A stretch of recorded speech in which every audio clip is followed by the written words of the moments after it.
সবাইকে শুভ সন্ধ্যা। দেখা গেছে কি অনেক দিদিদেরই পোষণ ট্র্যাকারের ছবি ক্যাপচার করতে প্রবলেম হচ্ছে, আর যেসব দিদিদের পোষণ ট্র্যাকারের ছবি ক্যাপচার করতে সমস্যা হচ্ছে সেই সব দিদিদের জন্যই আমার আজকের ভিডিও। পোষণ ট্র্যাকারের ছবি ক্যাপচার করতে বা পোষণ ট্র্যাকারের ছবি ক্যাপচার নিয়ে ভিডিও করতে গিয়ে আমি আরও দেখিয়েছি যে পোষণ ট্র্যাকারের ছবি ক্যাপচার করতে গেলে প্রথমেই যেটা দরকার সেটা হলো আমাদের লোকেশনটাকে অন করা।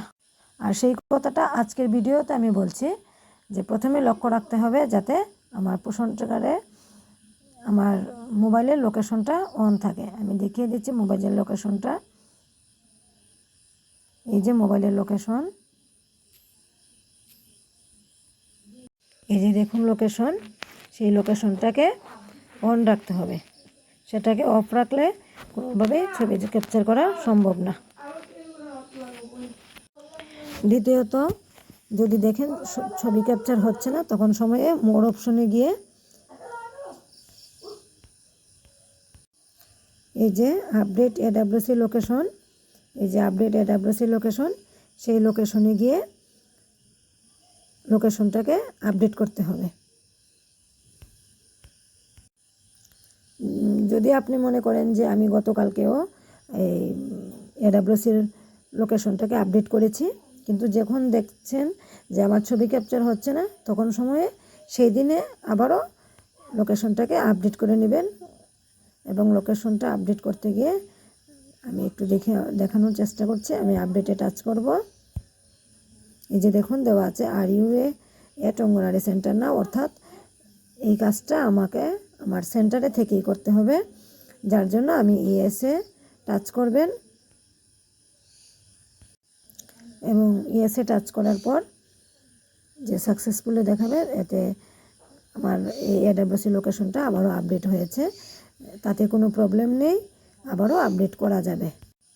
তৃতীয়ত আমরা যেটা করব সেটা হলো আমরা পোষণ ট্র্যাকারে হালকাভাবে একটা টাচ করব। টাচ করার পর দেখুন উপরে একটা চিহ্ন রয়েছে, সেই চিহ্নতে আমি টাচ করলাম।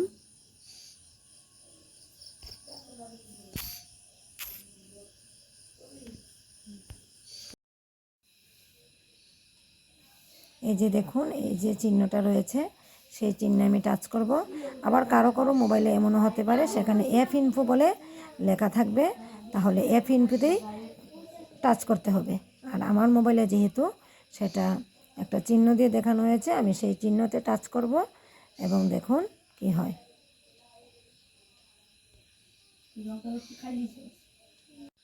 এই যে দেখুন অ্যাপ ইনফো, তারপর যেটা রয়েছে সেটা হলো পারমিশনস।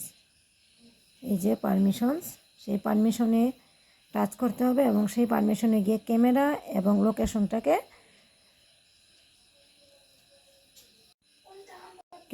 লোকেশনটাকে অ্যালাউড করতে হবে। এমনও হতে পারে আপনার মোবাইলে camera, location, notification, photo and videos এইভাবে চারটা অপশন এইভাবে এক লাইনেও থাকতে পারে। আমার এটা অলরেডি অ্যালাউড করা আছে, তার জন্যই সেটা এইভাবে দেখাচ্ছে। যেহেতু আমি এই ক্যামেরা এবং লোকেশনকে আগে থেকে অ্যালাউড করে নিয়েছি তার জন্য এইটা এরকম দেখাচ্ছে। এখন আমি আপনাদেরকে নোটিফিকেশনটাকে অ্যালাউড করে, এখানে নট অ্যালাউড আছে, নোটিফিকেশনটাকে অ্যালাউড করে দেখানোর চেষ্টা করছি এবং নোটিফিকেশনটাকে যেভাবে করব ঠিক সেইভাবে ক্যামেরা লোকেশনটাকে আপনারা আপনাদের মোবাইলে করে নেবেন। এই যে দেখুন আমি নোটিফিকেশনে টাচ করলাম। নোটিফিকেশনে টাচ করার পর দেখুন কি হয়। দেখুন নোটিফিকেশনে টাচ করার পর allow only while using the app, ask every time, আমার ডো নট অ্যালাউ। আমার কাজ হলো আমি allow only while using the app, এটার মধ্যে টাচ করব। এই যে এটার মধ্যে টাচ করব। এই যে দেখুন অলওয়ে নোটিফিকেশনটা অফ রয়েছে। এই যে অলওয়ে নোটিফিকেশনটা এই যে এখানে সেটা অফ রয়েছে, আমাদের কাজ হলো সেটাকে অন করা। এই যে দেখুন অন হয়ে গেছে, এই যে সেটা ব্লু কালারের অন হয়ে গেছে। আর এই অ্যাপ ইনফোর মধ্যে গিয়ে আমাদের আরেকটা কাজ বাকি থাকবে, আর সেই কাজটা হলো সেটাকেও আমাদেরকে ক্লিয়ার রাখতে হবে। এই যে স্টোরেজ, সেই স্টোরেজে টাচ করব। স্টোরেজে টাচ করার পর দেখুন একদম নিচের দিকে দেওয়া আছে ক্লিয়ার ডাটা। এই যে ক্লিয়ার ডাটা এবং ক্লিয়ার ইচ, এই দুটোটাকে আমাদের ক্লিয়ার করতে হবে।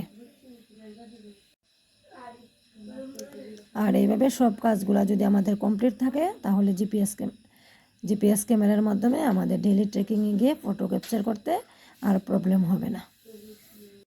সর্বশেষে একটা কথা হলো যে জিপিএস ক্যামেরাটাকে আমাদের আপডেট রাখতে হবে, নতুবা ছবি ক্যাপচার করতে প্রবলেম হবে। আশা করি এইভাবে যদি আমরা কাজ করে যাই তাহলে আর ছবি ক্যাপচার করতে প্রবলেম হবে না। সবাই সেদিকে লক্ষ্য রাখবেন যাতে কোনো মতেই আমাদের ছবি ক্যাপচার না হয়ে থাকে। আমাদের প্রত্যেক দিন ছবি ক্যাপচার করাটা বাধ্যতামূলক। আশা করি আমার ভিডিও আপনাদের ভালো লাগবে, আর যদি ভালো লেগে থাকে তাহলে কমেন্টের মাধ্যমে জানিয়ে দিবেন। এবং যারা এখনও সাবস্ক্রাইব করেননি, সাবস্ক্রাইব অবশ্যই করে নেবেন এবং আমাকে আরও ভিডিও বানাতে উৎসাহিত করবেন এবং আমার পাশে থাকবেন।